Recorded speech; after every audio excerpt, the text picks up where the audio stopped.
Inisial nama 6 artis yang bakal diperiksa polisi atas kasus Doni Salmanan. Inisial nama 6 artis yang bakal diperiksa polisi atas kasus Doni Salmanan soal dugaan penipuan binary option Quotex. Diketahui, Doni Salmanan kini sudah berstatus tersangka atas kasus Quotex yang menimpanya. Direktorat Tindak Pidana Siber Bareskrim Polri mulai membidik 6 orang publik figur yang diduga turut menerima aliran dana dari tersangka kasus.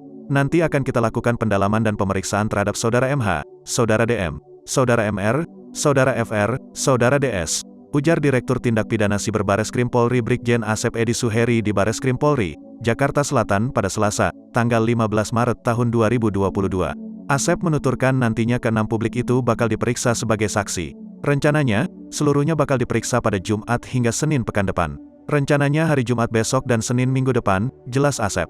Lebih lanjut, Asep menuturkan pihaknya akan terus melakukan penyidikan terkait kasus tersebut. Termasuk, kata dia, kemungkinan adanya tersangka lain dalam pusaran kasus Quotex. Terhadap kasus ini penyidik akan terus mengembangkan kemungkinan adanya tersangka lain yang terlibat, pungkas Asep.